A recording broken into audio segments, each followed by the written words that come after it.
अब हम लोग पढ़ेंगे एवरेज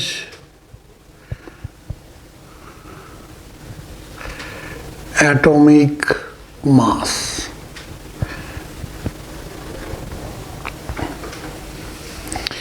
एवरेज एटॉमिक मास ये यूज होता है for the elements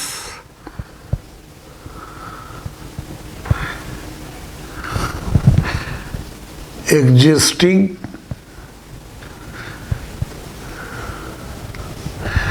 in nature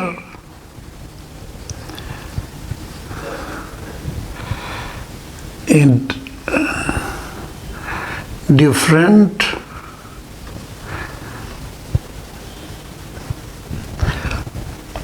isotopic forms।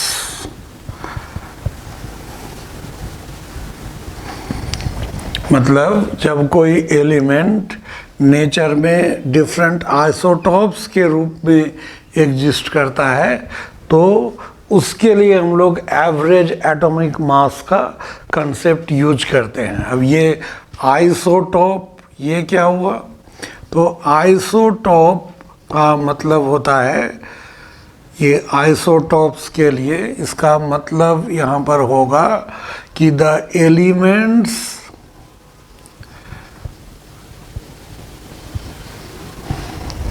with same atomic number but different mass number।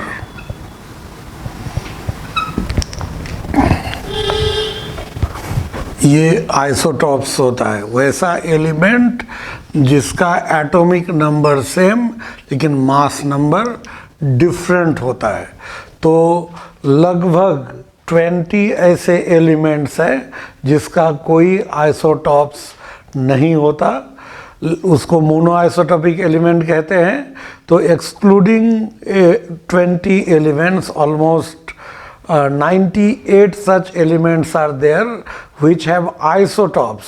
वो नेचर में आइसोटॉप के रूप में एग्जिस्ट करते हैं, यानी एक ही एलिमेंट का अलग अलग आइसोटॉप है और उन सब के मिक्सचर के रूप में एग्जिस्ट करेगा। और जब मिक्सचर के रूप में एग्जिस्ट करेगा तभी हम लोग एवरेज एटॉमिक मास लेंगे। जैसे अगर हम लोग एग्जाम्पल के तौर पर हम लोग लेते हैं, यहाँ एक हम लोग लिए क्लोरीन। ये क्लोरीन जो होता है इसका 2 आइसोटॉपिक फॉर्म होता है। क्लोरीन का 2 आइसोटॉपिक फॉर्म होगा, एक ये Cl17 और 35। ये तो पता है, ये 17 जो होता है नीचे जो सबस्क्रिप्ट है ये एटॉमिक नंबर है, ये 35 मास नंबर।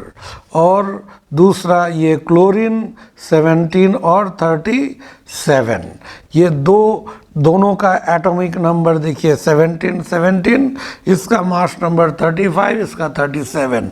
तो क्लोरीन का ये 2 आइसोटॉप हुआ और नेचर में ये दोनों ही पाया जाता है। और क्लोरीन इनफैक्ट इन दोनों का मिक्सचर के रूप में नेचर में एग्जिस्ट करेगा और उस मिक्सचर में इसका जो परसेंटेज होता है वो 75% होता है और ये 25%। तो हम लोग इसका जो एवरेज एटॉमिक मास कैसे हम लोग फाइंड करेंगे? तो इसका रूल है इस तरह से, ये एवरेज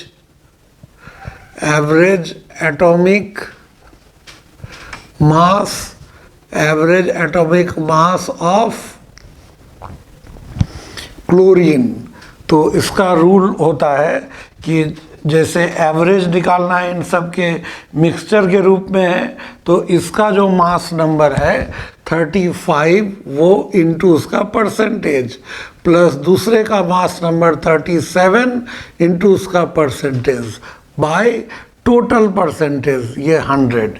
यानी कि एवरेज एटॉमिक मास जो होता है, ये एवरेज एटॉमिक मास का फॉर्मूला हम लोग ऐसे लेते हैं, ये sigma mass number of first isotope और percentage of first isotope या रेशियो बाय ये परसेंटेज या उसका टोटल रेशियो का सम, इस फॉर्मूला से हम लोग फाइंड करेंगे। इसका मतलब ही ये हुआ कि a1x1 plus a2x2 plus a3x3 और प्लस ऐसे ये जाएगा, और यहाँ पर x1 plus x2 plus x3 ये इस तरह से ये जाएगा। ये मास नंबर और परसेंटेज का, एक ही आइसोटॉप का मास नंबर परसेंटेज का प्रोडक्ट, और सब का अलग अलग निकाल के ऐड करेंगे और नीचे टोटल सबका परसेंटेज ऐड करेंगे। ये तो ऑलवेज 100 ही होगा, इसलिए इस हिसाब से ये एवरेज एटॉमिक मास क्लोरीन का कितना हुआ, तो यहाँ 35 इंटू 75 इट इज़ 2625, और ये 37 इंटू 25 925 बाय 100, तो ये सम 3550 बाय 100 इट इज़ 35.50। तो ये एटॉमिक मास इसका 35.50 आया। ये जो है इसका एवरेज एटॉमिक मास है या एवरेज मास नंबर है। इस तरह से ये निकाला जाता है, जबकि क्लोरीन का जो ये दो आइसोटॉप है, दोनों में से किसी का भी मास नंबर फ्रैक्शनल नहीं है, ये इंटीग्रल है ना। लेकिन यहाँ पर एवरेज जब निकाले तो वो फ्रैक्शनल आ गया। तो फ्रैक्शनल एवरेज एटॉमिक मास, इसका फ्रैक्शनल आना ही इंडिकेट करता है कि वो नेचर में डिफरेंट आइसोटॉप्स के मिक्सचर के रूप में एग्जिस्ट करता है। तो इस तरह से ये जो फॉर्मूला है, इस मेथड पे क्वेश्चन पूछा जाता है। IIT JEE एडवांस में भी क्वेश्चन पूछा जा चुका है इस पर। तो ये काफ़ी एक कॉमन और सिंपल ही मेथड है, लेकिन इस पर बहुत तरह के प्रॉब्लम पूछे जा चुके हैं। तो आगे डिफरेंट जगह पे हम लोग इसको डिस्कस भी करेंगे। जैसे एक हम लोग इस पे क्वेश्चन कुछ डिस्कस करते हैं। जैसे ये क्वेश्चन है, a sample of strontium is found to consist of 3 isotopes, SR86% 9.86, SR87 उसका परसेंटेज 7.58, SR88 82.56। तो एवरेज एटॉमिक मास स्ट्रैंसियम का फाइंड करना है। बहुत ही सिंपल है। इसका सॉल्यूशन क्या होगा, तो एवरेज एटॉमिक मास ये क्या होना चाहिए, फर्स्ट का मास नंबर 86 इंटू 9.86, दूसरे का मास नंबर 87 इंटू 7.58, प्लस तीसरे का मास नंबर 88 इंटू 82.56, और नीचे टोटल सम हो जाएगा 100, और इसको सॉल्व करके हम लोग आंसर निकाल सकते हैं। ये इसका एवरेज। इसी तरह से एक क्वेश्चन है कि an element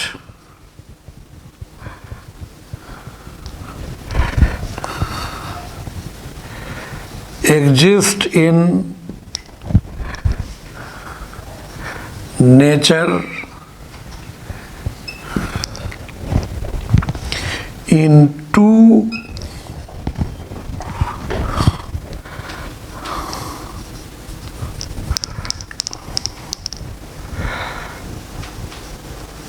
isotopic forms having mass number A-1 and A+2. If the average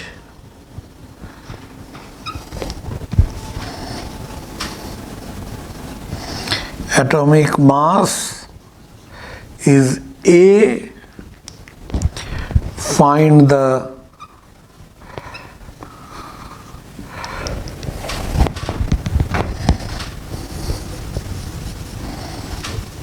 percentage of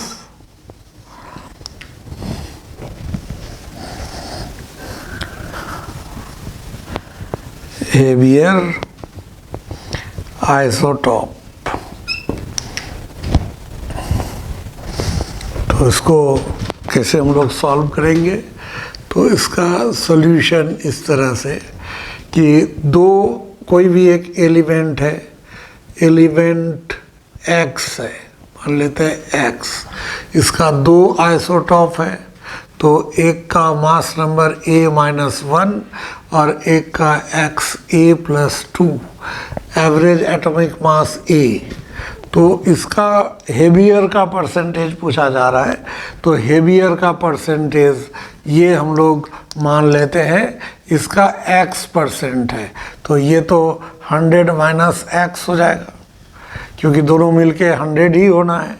तो देन यहाँ एवरेज एटॉमिक मास, एवरेज कितना दिया हुआ है e इज इक्वल टू पहला का mass number a-1 into percentage 100 - x plus दूसरे का mass number a+2 into x by क्या हो जाएगा, बाय 100।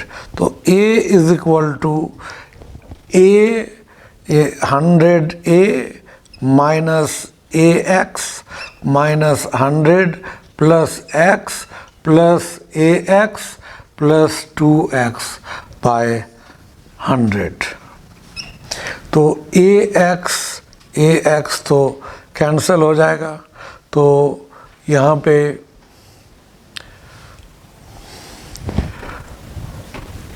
होना चाहिए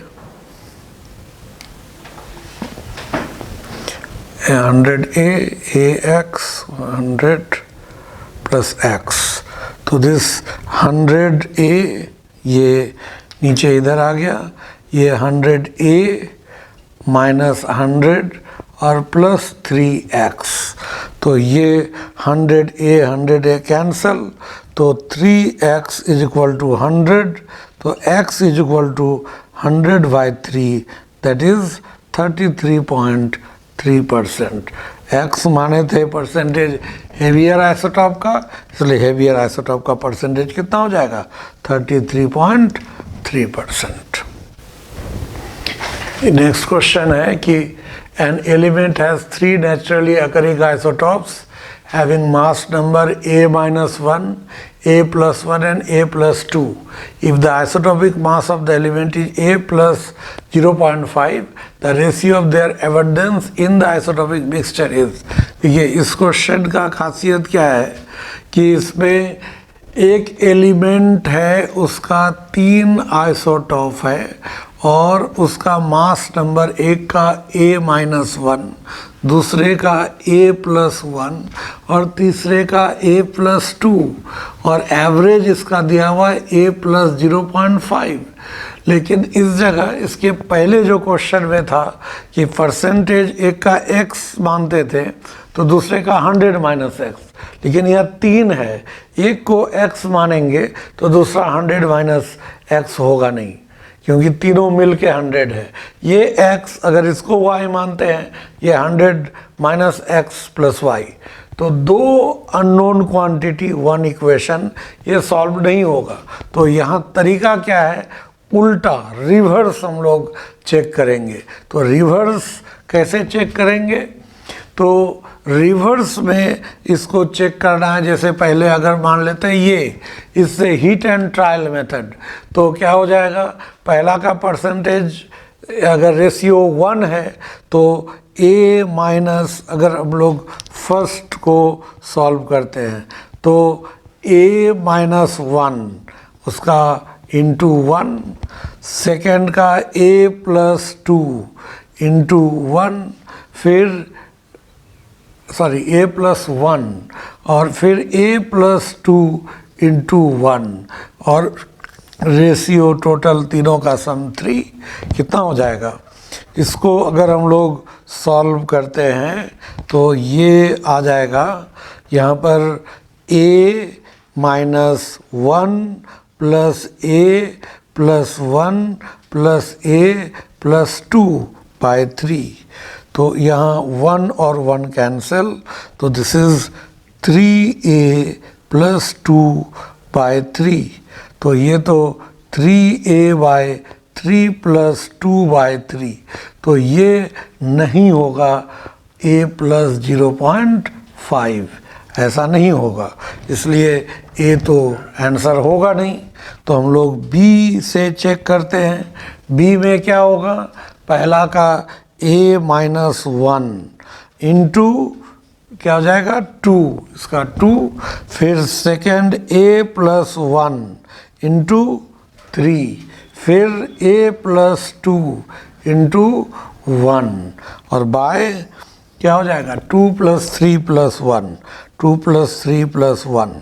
तो यहाँ कितना होना चाहिए, a 2a minus 2 plus 3a plus 3 plus a plus 2 by 6, कितना हो जाएगा, तो 2 कैंसिल, 3a 2a 5a और a 6a प्लस 3/6, तो ये हो जाएगा 6a/6 प्लस 3/6, दैट इज ये 6 cancel, a plus 1/2 that is 0.5, ये मैच कर गया, इसका मतलब करेक्ट आंसर बी होगा। अगर बी में भी मैच नहीं करता तो हम लोग सी को फिर पुट करके चेक करते, अगर सी में भी नहीं होगा तब तो फिर डी चेक करने की ज़रूरत नहीं है, डायरेक्ट डी आंसर हो जाएगा।